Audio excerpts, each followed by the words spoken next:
יושב בסתר עליון, בצל שדי יתלונן. אומר לאדוני מעשי ומצולתי, אלוהי אפתר בו. כי הוא יצילך מפח יכוש, מדבר חוות. בעברתו יסך לך ותחת כנפיו תרסה, שנאה ושוחה אימיתו. לא תירא מפחד לילה, מחץ יעוף יומם. מדבר באופל יהלוך, כתב ישוט צהריים. יפול מצדך 1000 רבבה מימינך, אליך לא ייגש. רק בעיניך תביט, ושלמת רשעים תראה. כי אתה אדוני מרסי, עליון שמת מעונך, לא תאונה אליך רעה, ולגל הוא יקרא בעולך.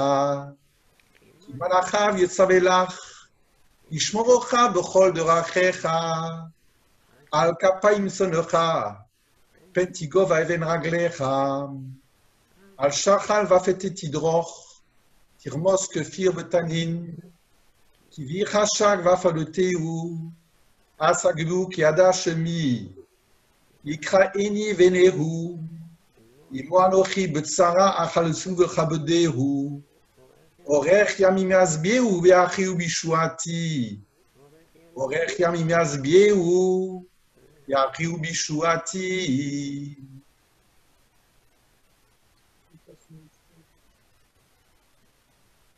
שיר למעלות, אשא עיני להרים, מאין יבוא עזרי.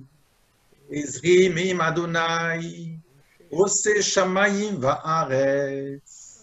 אל ייתן למוט רגליך, אל ינום שומרך. הנה לא ינום ולא יישן, שומר ישראל. אדוני שומרך, אדוני צילך על יד ימינך. יומם השמש לא יככה, יריע בלילה. אדוני ישמורך מכל רע, ישמור את נפשך. אדוני ישמור צאתך ובואך, מעתה ועד עולם. שיר המעלות, ממעמקים קראתיך אדוני. אדוני שמעה בקולי, תהיינה אוזניך קשובות לכל תחנוני. עם עוונות ישמור יה, אדוני מי יעמוד. כי עמך סליחה, למען תברך. קיוויתי אדוני קיוותה נפשי, ולדברו אוכלתי. נפשי לאדוני משומרים לבוקר, שומרים לבוקר. יחל ישראל אל אדוני, כי אם אדוני החסד, והרבה עמו פדות, והוא יפדה את ישראל מכל עוונותיו.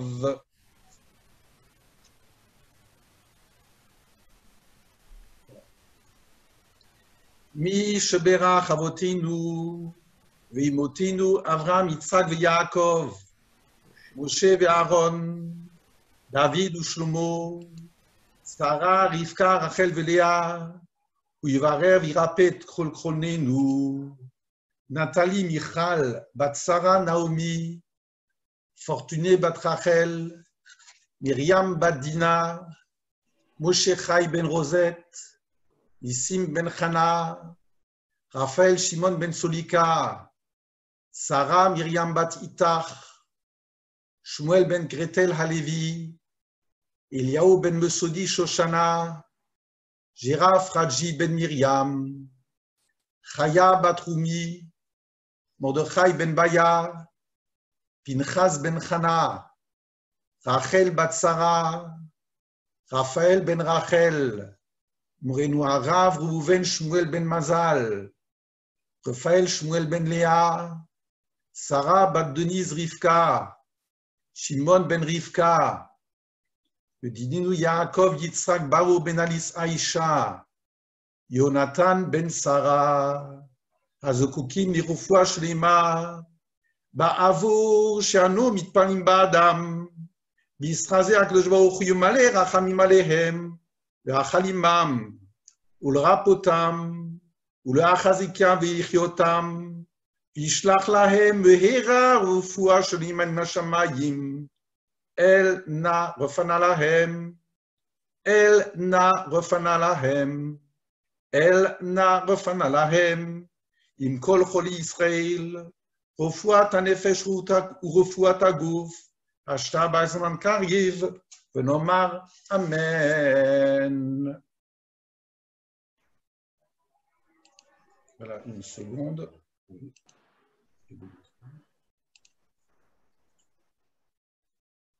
Voilà. Alors, juste quelques instants. Bon, vous m'entendez? Oui. Bon, la première personne que j'ai rajoutée sur notre liste, c'est Nathalie Gutmann. Donc, j'aimerais qu'on ait une pensée pour elle parce qu'elle est à l'hôpital depuis un certain temps et ce dimanche matin, elle est opérée à cœur ouvert avec une opération délicate, très délicate. Donc, je vous redonne le nom, Nathalie Michal Bat Sarah Naomi. Donc, si vous pouvez l'ajouter dans votre filote. Et vous pouvez répéter, s'il vous plaît, Nathalie? Nathalie Michal Bat Sarah Naomi. Voilà. Et on espère avoir des très bonnes nouvelles très bientôt. Voilà.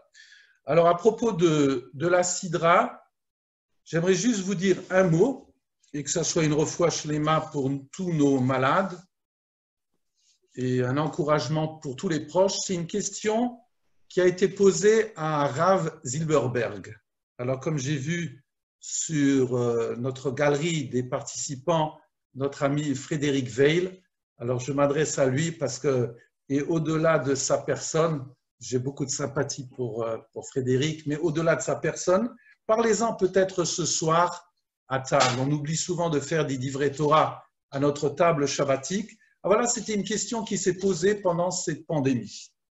Rav Zilberstein, est un des Gdoléador. Et la question qui s'est posée, c'était qu'en Amérique, il y a eu un monsieur qui avait une famille, son prénom était Mahor. Et il avait ses parents très âgés qui étaient dans une maison de retraite. Et donc, c'est quelqu'un qui adore ses parents, comme beaucoup de personnes naturellement, et qui se faisait un devoir chaque jour de leur téléphoner et le vendredi d'aller auprès d'eux pour leur souhaiter un Shabbat Shalom. Et lorsqu'il y a eu la pandémie, là-bas, comme ici, toutes les EHPAD ont été fermées. Et donc, ça a été une très, très grande souffrance. Et donc, Mahor s'est débrouillé à un certain moment pour investir dans un smartphone. Et donc, il s'est arrangé avec des membres du personnel pour que ce smartphone soit auprès des parents et puis que chaque Shabbat ou plusieurs fois dans la semaine, ils puissent leur parler.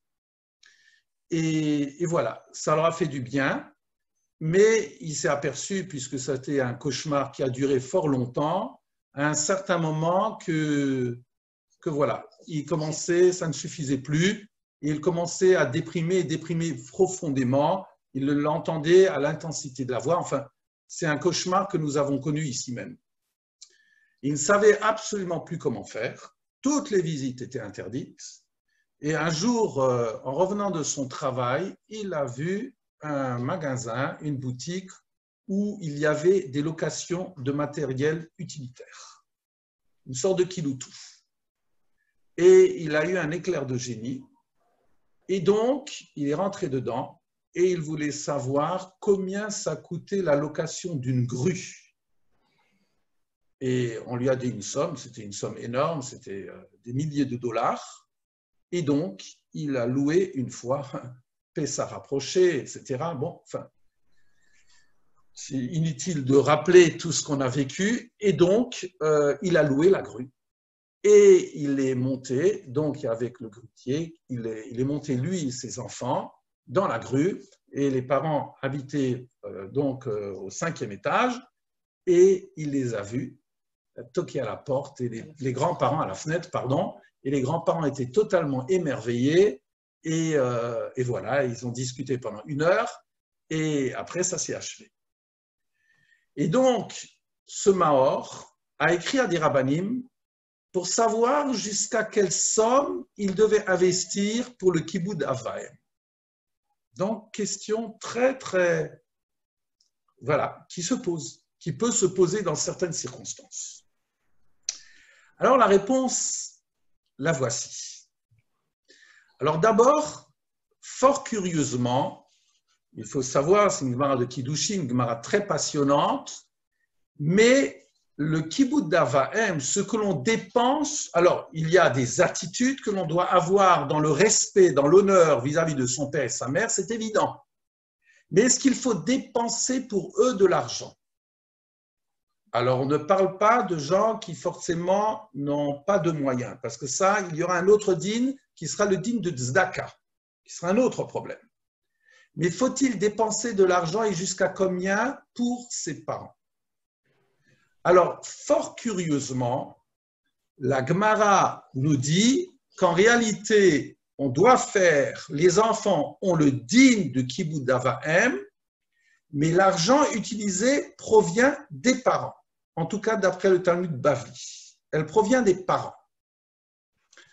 Précision de Rav Zilberstein, mais quand il s'agit de petites sommes, c'est évident que ça, on ne va pas se montrer petit, on ne va pas se montrer mesquin, c'est évident que ça vient de notre part.